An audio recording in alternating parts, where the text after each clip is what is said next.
Welcome back to the wet coast. Today I'm starting a project that's a little bit different. It's got nothing to do with bikes or bees or vans or old pickup trucks. In fact, it's got nothing to do with metal at all.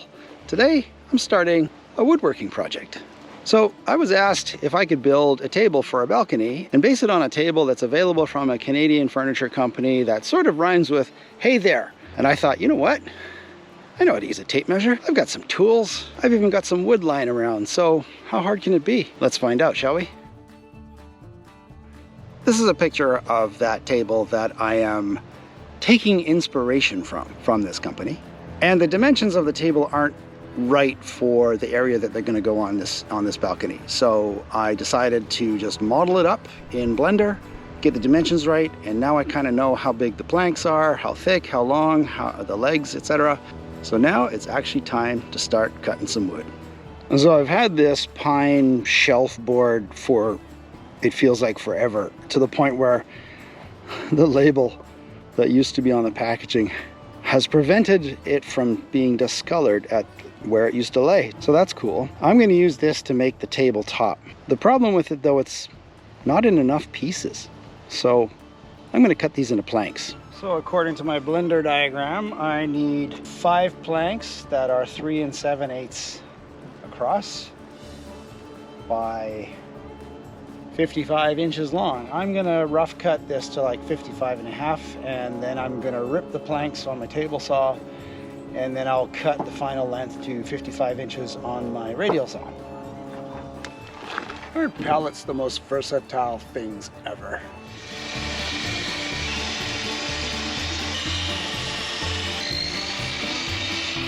Okay, I've got my 5 tabletop planks cut, and now I need to do 2 end pieces that are going to go crosswise. They're going to be 20 inches long and the same width.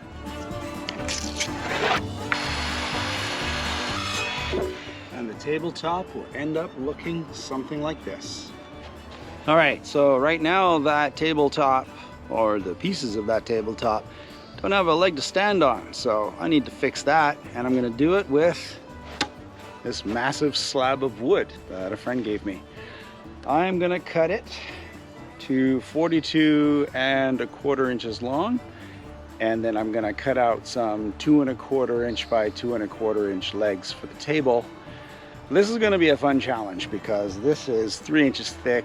I think it's maple. It's pretty dense. All I have is my hand-me-down table saw and my circular saw. So what could possibly go wrong, right? Let's find out. Not bad for a $70 chainsaw off of Amazon. I'm impressed. Do you think this piece of wood is ridiculous for this little table saw? Yeah, I agree. Let's do it anyways. Okay, all 4 table legs are now rough cut to 2 1/4 inch on a side. I still gotta cut them to length. Boy, that little saw, I was pushing it way past its limits, but that little champ pulled through. Definitely a cut above the rest. Now, time to start assembling the frame, or at least cutting the parts for the frame. Each leg is now exactly 42 1/4 inches long, which is going to make the final height of the table at 43 inches. Now I'm going to do a bunch of sanding because I need to put 3 coats of varnish on the tabletop. So I'm going to use this leftover wood that I ripped from the live edge. What I'm going to do is I'm going to just glue it, clamp it, wait, and then cut them to the right length for the top supports. Those are these pieces in my design right here. What I need for those cross braces are 1.5 by 1.5 inches. So these are fine. I'm going to put in some urethane glue between these, clamp them, let them harden up, and then I'll use my planer to shave them to the right dimensions and start assembling the table.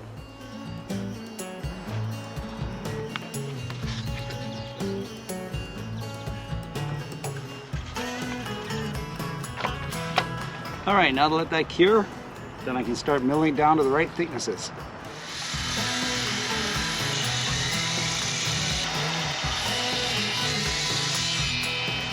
I really need a new table saw because this old hand-me-down just ain't cutting it no more.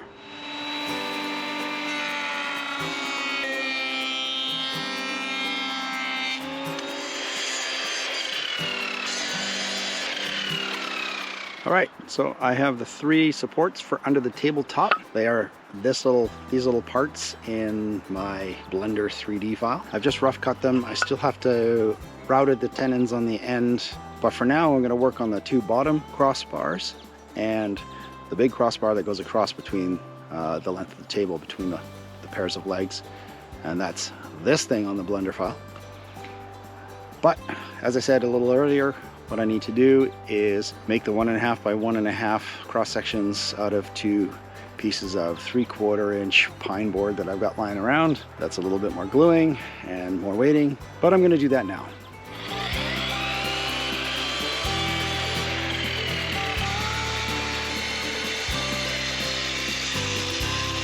So I've got the 3 pairs of strips all clamped up and glued, and now I just have to wait for them to cure, and then I can start making tenons and mortices. The next day. I guess you could say I was a happy clamper.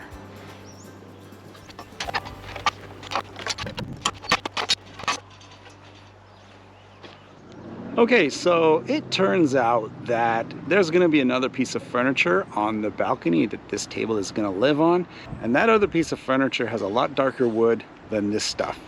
So what I'm going to need to do is I'm going to have to stain this wood a darker color and then apply the spar urethane.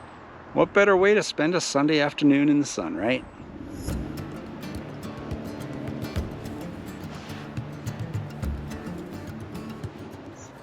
All right, I've got 2 coats of stain on there. I'm just gonna let it sit for a little bit, and then I'm gonna wipe off the excess with some paper towel.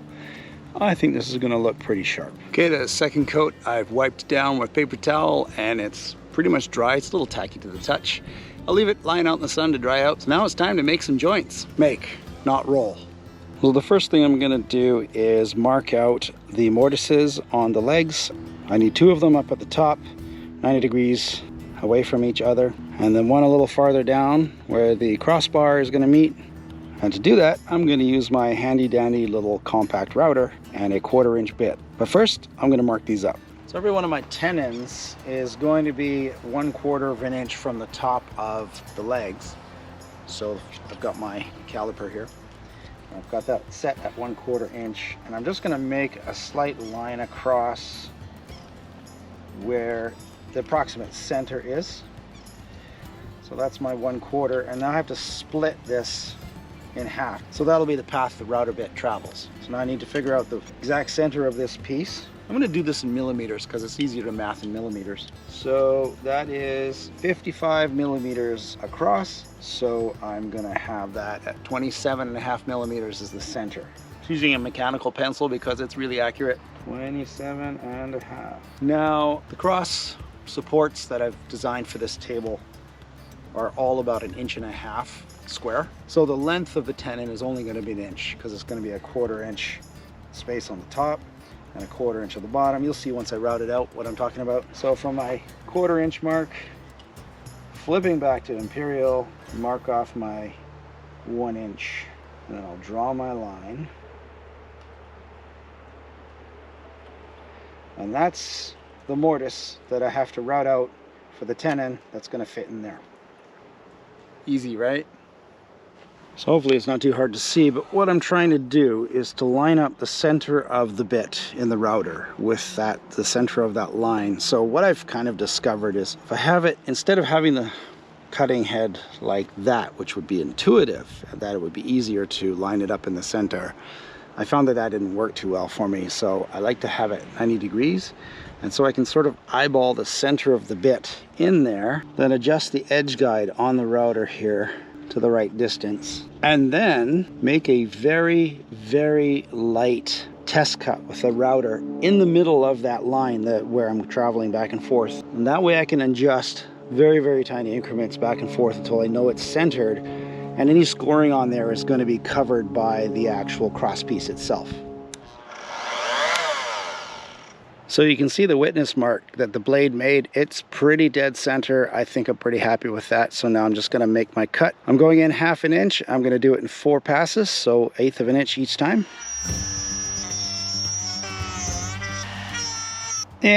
Not too bad. I'm sure I'll get better with the next 15. I never said I was a carpenter. What I can't do with expensive carpentry tools and skill, I'll make up for with lots and lots of glue. Okay, I've got all the mortices cut on the posts and the cross sections. Now it's time to start cutting the tenons on these things. I'm just using my table saw. There's gonna be nothing fancy. It's gonna be rough. Actually, who am I kidding? All of this is rough, but let's get to it. So first thing I'm gonna do is just mark my cuts on the edges like really rough. So I know that for this piece, for example, it's gonna sit on the lower legs, front to back. There'll be a crossbar coming out like this. So I wanna have my tenon vertically like that. And I know I have to cut a 1/4 inch off the top with my saw. So the tenon will be kind of like this. So this is just a reminder that I run it across the saw like that. So bottom, flip it over, top. And then later, I'll use the table saw to cut this section out. You'll see what I mean.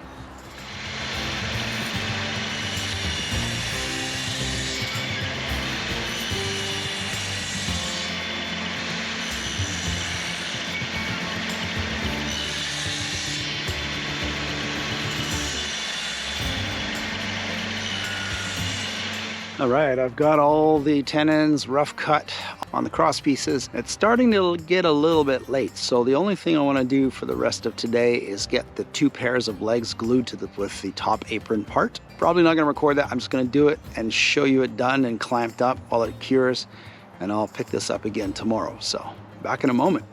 All right, I have the back legs and one of the cross long pieces called, as far as I know, an apron, because the tabletop sits on it. It's all clamped up and glued. I had to get a little imaginative with my clamps because I don't have any long enough. All right, I'm just gonna quickly glue up and clamp up the second set of legs and call it a night. The sun is starting to set. I am tired and hungry, so I'll see you tomorrow. Well, it's the next morning. I have unclamped the table legs and just quickly thrown a bar across there to see how it stands, and it turned out great. I've got a little trimming to do on the glue. It's kind of squeezed out of the joints. That's no big deal. I'll get it while it's soft with my knife. And a little later today, after the glue is set a little bit more, I'm gonna start trimming the tenons and fitting it all together and then get it glued up and clamped up. And then I can start assembling this thing for good. Very exciting.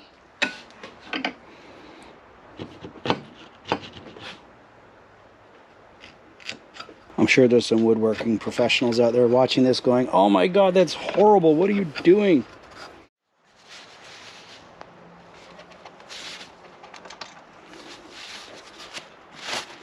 "13 more to go. It's time.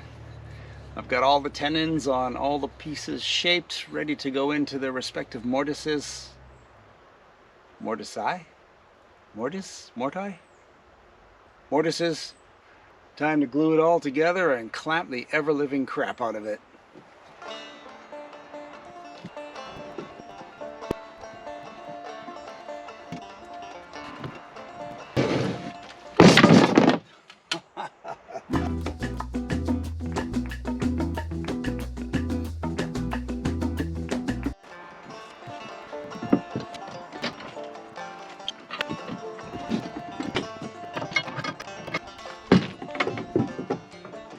All right, it's the next day and the glue has cured and this thing is rock solid. I'm gonna flip it over, take the clamps off, and I'm going to reinforce the major joints with 3.5 inch deck screws and then just cap the drill holes with little plugs.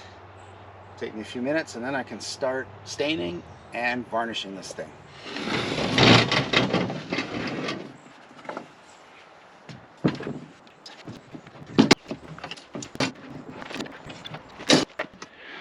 So this is a pocket hole jig that I bought off of Amazon. As always, link in the description if you guys want to check it out. It works pretty well. I just keep it in this package to keep it nice and tidy. But what I'm going to do is use the drill bit that comes with it to drill the holes for the reinforcement in the table frame.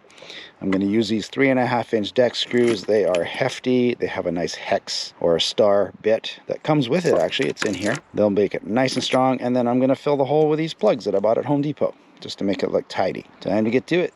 It comes with this nice little collar that you can put on the drill itself so you can set the depths and you don't have to worry about going too far. So I probably want to have it maybe that far in. The rest of the length is going to be screw. So I'll just set my depth, tighten the collar, Now I can drill crosswise. That might be a little too, no, that should be fine. Half. Maybe I'll make it a little shallower than that. Keep the set screw on the side of the flute and not in the valley itself. Is that the right terminology? I have no idea.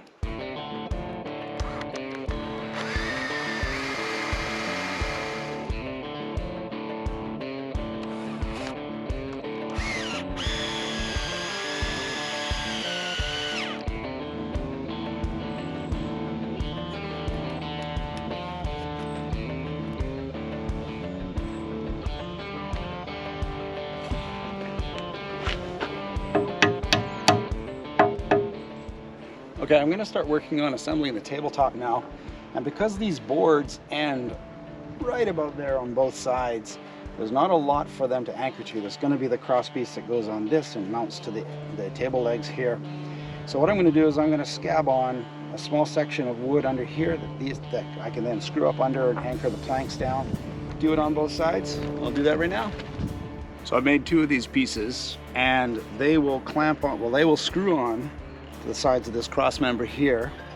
This is actually the bottom, and then through these holes the screws will come up and grab these boards and hold them all in place. I suppose I could have come up with a simpler design, but where's the fun in that, right? I think my shop roof has sprung a leak. I have measured this board and placed it in the exact center, left, right, and longitudinally. All other boards are going to be placed based on where this one sits, for better or worse. It's time to screw it all up, figuratively, I hope.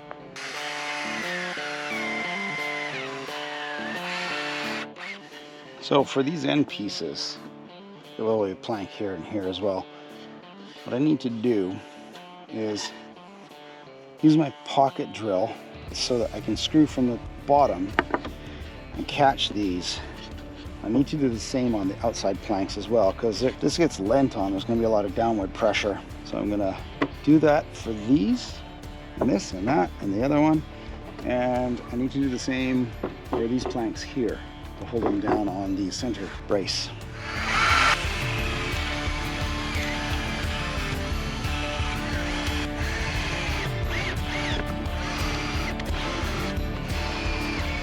Well, I've got the end pieces on. I did them just the same way as I did the 2 side planks, and wow, I gotta admit, after a quick sand and wipe down with acetone, this is looking great. I'm impressed how this has turned out. I still have yet to apply the urethane varnish. Now I'm gonna flip it over and put stain on the legs and let it dry overnight. Tomorrow will be the first coat of urethane on both the tabletop and the legs, and I won't bore you with the staining part. I'll see you tomorrow. Well, that's the next day. I have stained the legs and the framework, and it's all dry now. I think it's looking pretty sharp. It's time to take this thing across the finish line, get some varnish on it, and let it dry over the next couple of days. So let's get to it. Looks pretty sharp with a coat of varnish on it. I'm gonna let this dry. I'll do a second coat. I won't record that.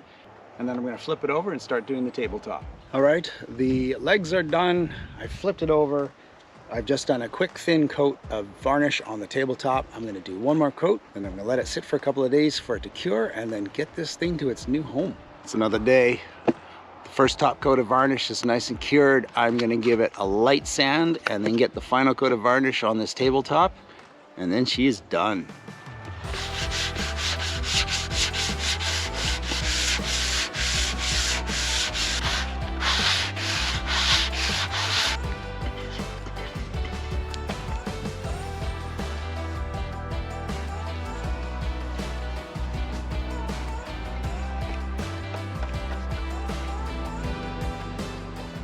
Well, I'm not a carpenter, but I'm happy to pretend to be one. I'm really pleased with the way this table turned out from some old wood I had lying around.